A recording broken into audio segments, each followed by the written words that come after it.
Hola, mi nombre es Noelia Barral Grijera y te propongo un recorrido por el laberinto de lo real, desde historias de la vida a la gran historia. Debates y polémicas, argumentos para estar mejor, revelaciones de lo inexplicable.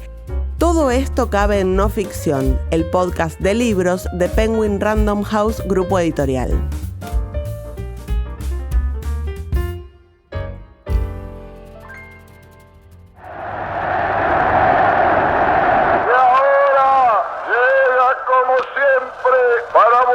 Secretario de Trabajo y Previsión, que seguirá luchando al lado vuestro por ver coronada esta obra, que es la ambición de mi vida, que todos los trabajadores sean un poquito más felices. ¿Queda algo por contar del 17 de octubre de 1945? Depende de qué versión se haya leído. Ese mismo día, el vespertino Crítica titulaba «Grupos aislados que no representan al auténtico proletariado argentino tratan de intimidar a la población». Félix Luna contaría luego la sorpresa de los porteños ante una masa obrera desconocida. Y la liturgia peronista a veces describe a su líder como el infalible estratega de la jornada, aunque estaba preso. Ariel Cosic contrasta estas y muchas otras versiones junto con el testimonio de los verdaderos protagonistas, en el otro lado del 17 de octubre. Hoy conversamos con él. Bienvenido, Ariel, ¿cómo estás? Gracias, buenos días. Gracias a vos por estar acá. Bueno, vamos a charlar un poco sobre tu libro nuevo y lo primero que llama la atención, incluso al leer la primera línea del libro, es cómo se te ocurre revisitar un evento histórico sobre el que ya se escribió tanto. Sí, bueno, en realidad, si bien se ha escrito y se ha contado muchísimas cosas, la verdad es que, en mi caso particular, por ejemplo, nunca tuve siquiera un profesor de historia universitario que haya podido dar cuenta de cómo se realizó, se gestó, se llevó a cabo el 17 de octubre en las calles, en los locales de trabajo, en los ámbitos sindicales. Sobre todo al sur, lo que llamo el sur del Riachuelo, el sindicalismo autónomo, que venía gestando un movimiento incluso desde antes de que se produjera el golpe de Estado del 43. Y cómo ese movimiento involucró a amplios sectores de la población, incluso más allá del ámbito sindical. Es decir, todos sabemos la masa en la Plaza de Mayo, la liberación de Perón, alguna historia de Evita que no es real, pero que todo el mundo la cuenta, pero no está claro cómo se organizó y sobre todo a qué demandas respondía, porque esa gente sabía muy bien por qué estaba peleando. Es decir, no salió simplemente a adular a un gran caudillo como muchas veces ha quedado instalado. Justamente lo que leo en tus palabras es que vos ves que hay un embellecimiento de esa historia, aunque muchos intelectuales peronistas dicen que esa historia fue contada, de una manera sesgada, ¿no? Por ejemplo, cuando hablan de los libros de Félix Luna, de Luis Alberto Romero, ¿vos qué pensás de eso? Bueno, de Luna en particular, yo valoro la obra de él, más allá de que no estoy de acuerdo con todo, me parece que sí, la obra del 45 es importante, pero él se ha centrado en un ámbito más, si se quiere, de clase media universitaria, que es a la que él pertenecía, y lo ha contado bastante bien, pero no ha indagado en profundidad en los sindicatos, sobre todo autónomos, los más distantes de la CGT, que fueron los que con más pasión y con más energía realizaron el movimiento por sus demandas concretas. Sindicato de la Carne, Sindicato del Puerto, Sindicato del Vidrio de Avellaneda, gente que luchó sostenidamente durante meses, para la cual el 17 de octubre fue simplemente una, si se quiere, confirmación de un movimiento que ya estaba latente y que iba a explotar, porque ya representaba buena parte de lo que nunca se había representado el movimiento obrero. Es decir, bueno, el comunismo, el socialismo, el anarquismo, está bien, gente con buenas intenciones, pero hay una nueva ola sindical que es la que está haciendo un movimiento de raigambre provincial o nacional.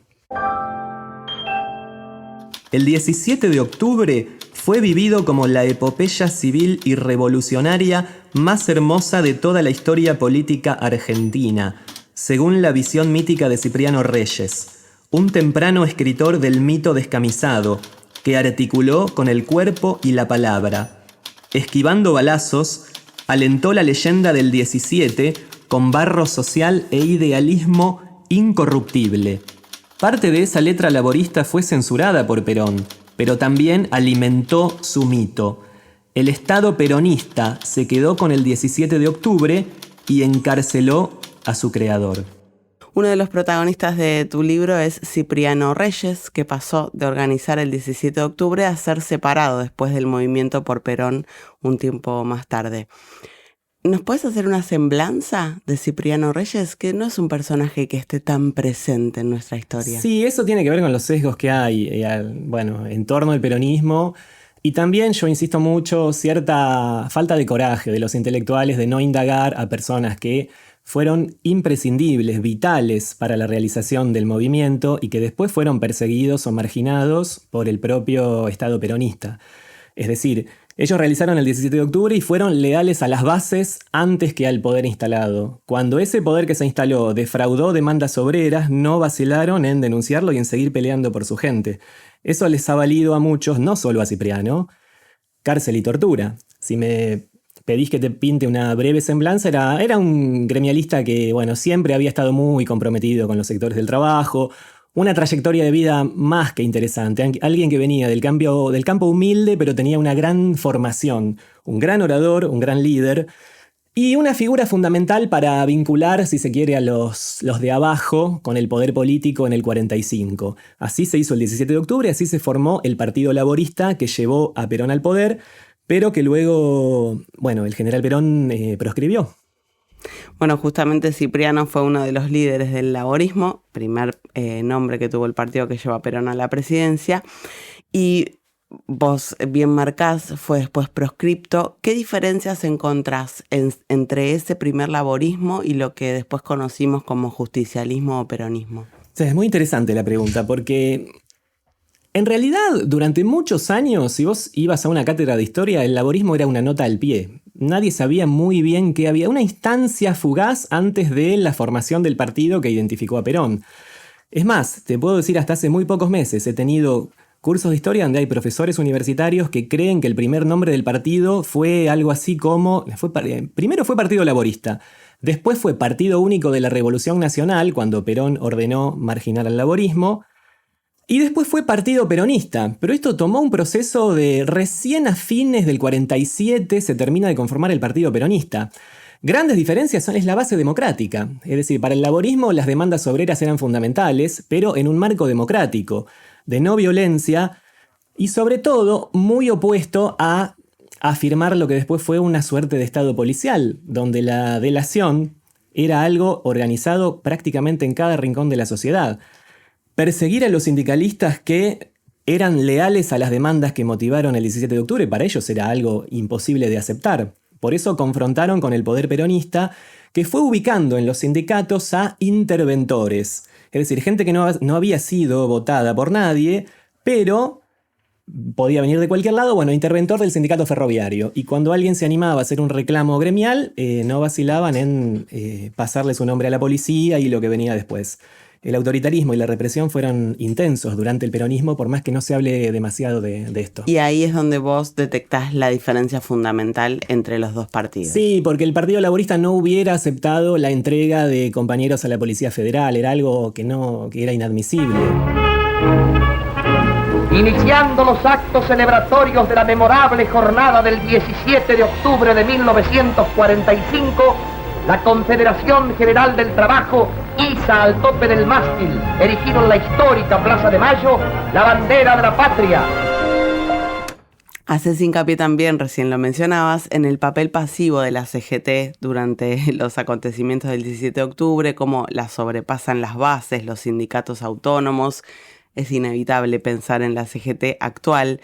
En un momento del libro incluso alguien dice que estuvieron con todos los gobiernos. ¿Crees que hay ahí también un paralelismo? Sí. O un vaso comunicante que llega hasta hoy. Sí, algo de eso podemos ver. La CGT se fundó en 1930 y efectivamente había tenido cierto buen diálogo con todos los gobiernos porque no tenía la capacidad de resistencia para oponerse a Uriburu, Justo, etc. Fue muy bamboleante la CGT, muy especuladora antes de decidirse a jugarse por Perón final. De hecho, nunca se jugó. La huelga se declara. Y finalmente se la declaran los sindicatos autónomos y la CGT, después de muchas dudas y negaciones, decide lanzar un tímido paro para el 18 de octubre donde prácticamente no se mencionaba a Perón. Después, esos mismos que se negaron a defender a Perón el 17 de octubre fueron los más subordinados al unicato peronista y los más dispuestos a señalar a compañeros a las autoridades. Si vos querés ver eso a lo largo del tiempo, sí, yo creo que hay una marca que se ha mantenido bastante, en el sentido de defraudar las demandas de los trabajadores, de acomodarse con el gobierno que viene, o de mirar mi sindicato y si el resto, bueno, si hay secuestros, si hay tortura, si hay pobreza en la Argentina, si hay gente que no está representada. Eso se ha mantenido. Además, con el tiempo, bueno, la CGT se ha convertido en un aparato muy pesado, una burocracia muy grande que ha tenido una gravitación enorme en la vida argentina. Si bien eso quizás esté empezando a cambiar, ¿no? Porque nada es para siempre. Hay algunos signos de que eso está entrando en crisis. Recién decías que la CGT convoca el paro, decreta el paro para el 18, después de los sindicatos autónomos. En ese momento, ¿quién era más convocante a la hora de decidir un paro? ¿La CGT o los sindicatos autónomos? Bueno, la teoría de muchos académicos que se basan en Juan Carlos Torre es que la llamada vieja guardia sindical, ese es un término de Torre, vinculada a la CGT, tuvo alguna cierta importancia que Torre en realidad nunca lo demostró. Es decir, él nunca ofreció pruebas de cómo esa CGT o esa vieja guardia sindical hizo para organizar la movilización. Claro. Sin duda los sindicatos autónomos tenían mucho más arrojo, mucho más a tono y más comprometidos con la lucha del momento. Es decir, más representatividad en las bases. Hay sindicalistas que tienen la capacidad para captar lo que las bases están demandando en ese momento. Para nada tuvo esa capacidad la CGT en ese momento. Por más que, como muchos investigadores no han ido a investigar estas bases que describo, han preferido quedarse cómodamente con esa teoría.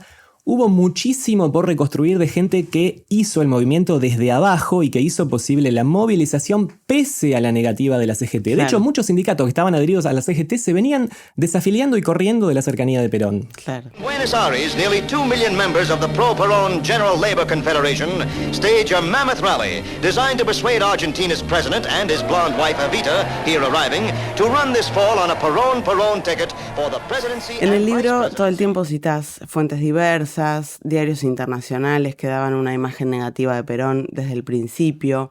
¿Qué credibilidad tenían esas noticias? ¿Había corresponsales acá? ¿Había realmente una inserción en el territorio para contar eso? Bueno, el tema del periodismo es muy complicado con Perón y con el peronismo, porque si bien yo describo un movimiento muy interesante y en cierto modo soy muy valorativo de las bases que lo hicieron y que hicieron el 17 de octubre, no escondo que ya desde el golpe del 43 hasta el 45 había una gran censura de prensa, la policía actuaba, ya había secuestros, ya había torturas. Y ese fue uno de los conflictos que tuvo Perón, por ejemplo, con el embajador Braden, el famoso embajador Braden o Braden, como lo quieran decir. Le exigía que no tocara a los corresponsales estadounidenses, porque ya la mano se ponía muy brava con el periodismo ya antes del 45, y eso es algo que ha marcado la experiencia peronista después, hasta el 55. Los periodistas hacían lo que podían, muchos terminaron en Uruguay, había prensa semiclandestina vinculada al anarquismo, al socialismo, al radicalismo, que editaba lo que se podía para distribuir... Bueno, La Vanguardia. La Vanguardia fue merece una historia en esa época de cómo circulaba de mano en mano pese a la censura, la persecución, la policía. Había una quinta de Ranelagh que editaba gran parte del material, digamos, que leían los opositores a Perón, que no se podía publicar en muchos diarios. La prensa ha sido bastante... El gran diario La Prensa ha sido cuidadoso en ese sentido. Cipriano Reyes y otros dirigentes laboristas son corridos de la escena, como contábamos después. Incluso en el libro vos contás que cuando se cumple el primer aniversario del 17 de octubre, los obreros de la carne van al Congreso a quejarse porque todavía no se había resuelto el conflicto con los frigoríficos y terminan siendo reprimidos. Acá surge la pregunta, ¿fueron los obreros o los sindicatos autónomos demasiado intransigentes o Perón no confiaba en ellos? Bueno, eso depende de quién lo mire, Claro. desde ya, ¿no? Pero si vamos a los sindicalistas de la carne, ellos hicieron el 17 de octubre, tenían una responsabilidad ante su gente. El dirigente se debe a sus bases, por lo menos así era hasta ese momento. Y por lo tanto no podían abandonar esas demandas como La ley de insalubridad, la garantía horaria, la ley de la protección para mujeres con varices, infinidad de puntos que la pasaban muy mal los obreros de los frigoríficos y que deseaban dignificar, y que abandonar esas conquistas era en cierto modo una traición. Eso finalmente se produjo. Es decir, los obreros de la carne fueron a reclamar exactamente a un año del 17 de octubre a la Plaza Congreso, fueron reprimidos, después fueron reprimidos nuevamente en Berisso, y finalmente, después del encarcelamiento de Cipriano, de la proscripción del laborismo, hubo una famosa resolución mercante del año 49 que clausuró las principales conquistas del sindicato de la carne. Pero ya no había cómo protestar frente a eso porque el peronismo había ido copando las dirigencias sindicales. Bueno, traes el papel de Domingo Mercante a la escena, que pasa de bancar a proscribir a los dirigentes laboristas, pero solo queda la imagen benigna de él, ¿no? O, bueno, no sé, vos me dirás.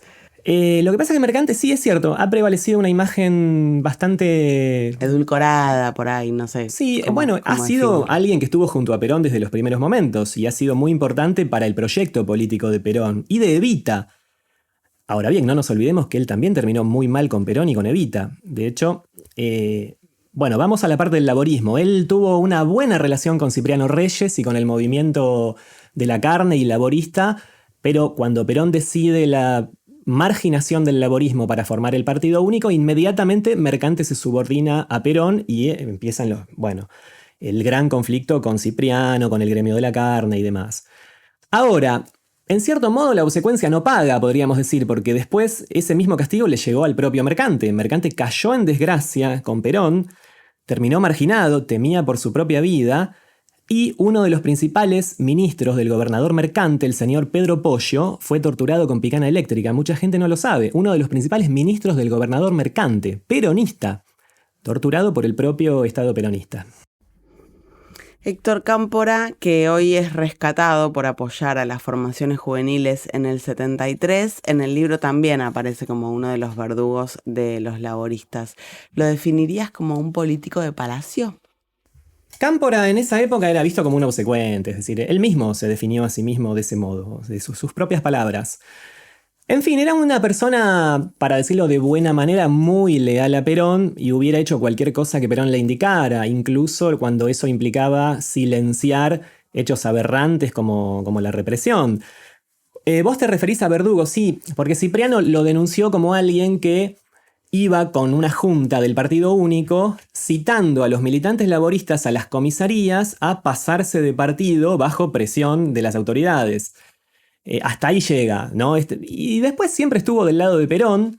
De todas maneras es curioso eso de rescatarlo como un símbolo setentista, porque es cierto que él se acercó a la juventud en los años 70, pero Cámpora de origen era conservador de la provincia de Buenos Aires, como Solano Lima, como otros referentes. Es decir, cuesta asociarlo a algo radicalizado como era la juventud o los montoneros de los 70, pero esa unión se dio.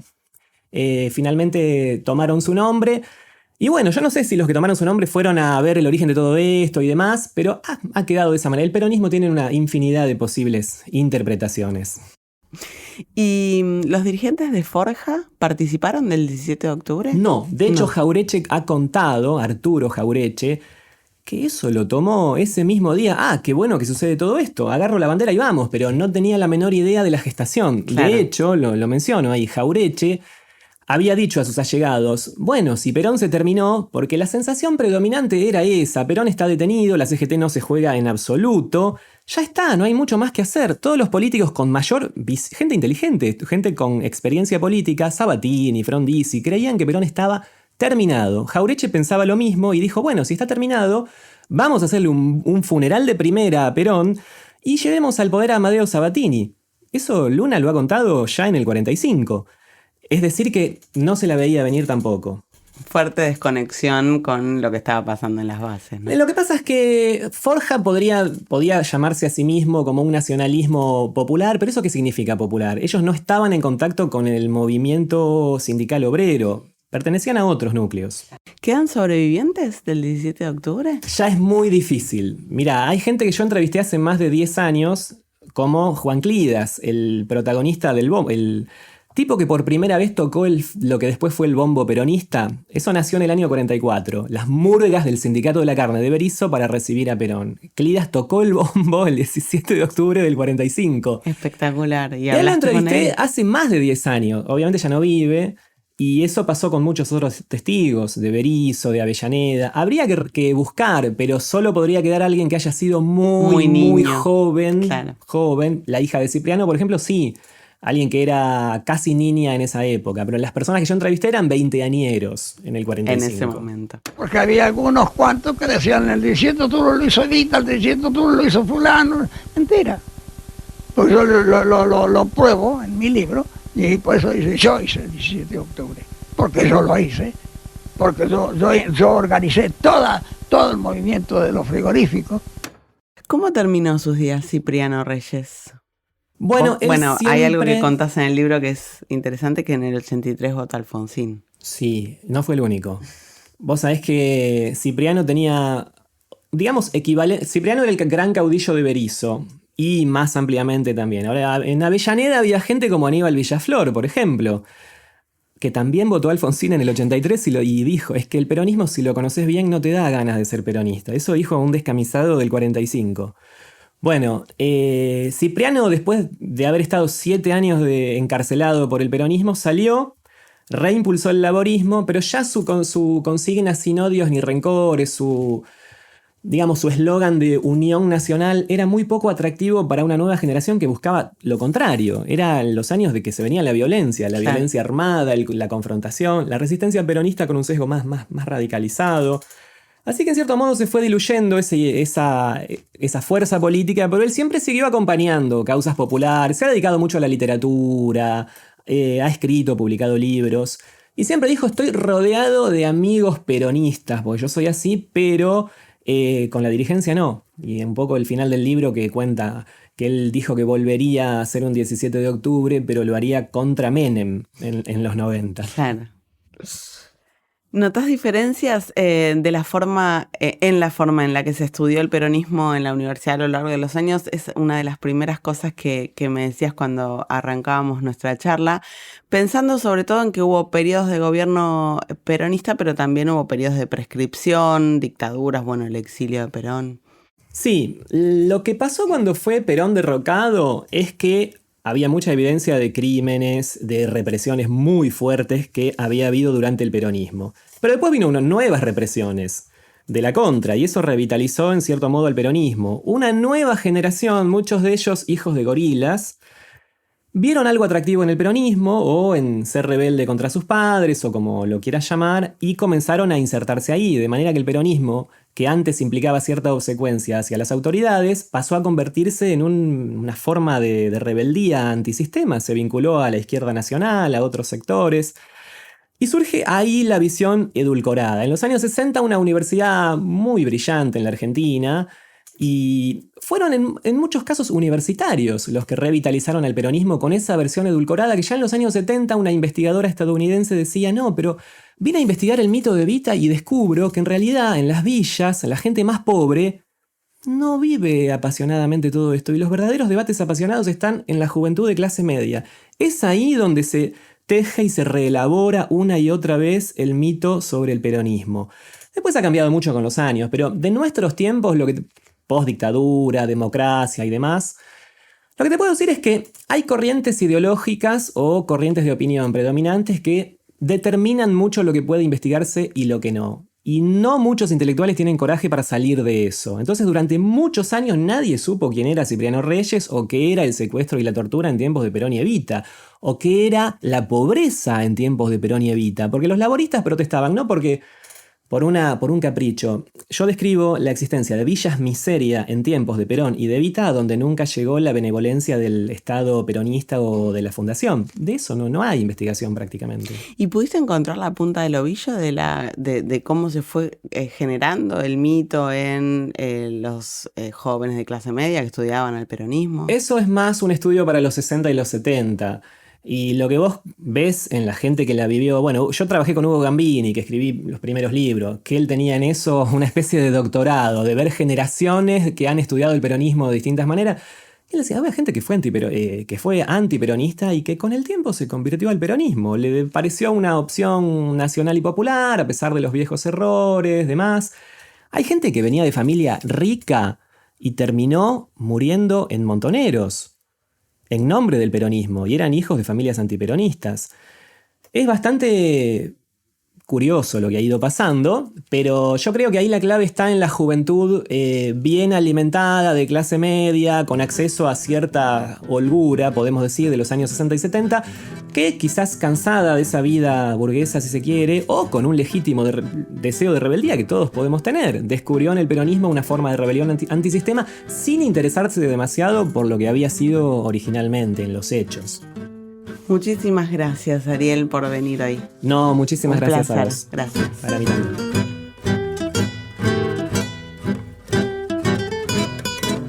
Ariel Kosic es licenciado y profesor en comunicación social, además de estar terminando su tesis para la licenciatura en historia.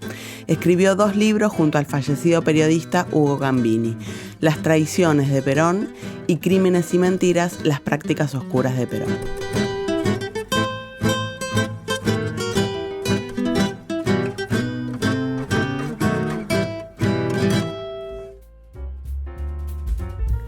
No Ficción es un podcast de libros de Penguin Random House, grupo editorial, presentado por Noelia Barral Grijera.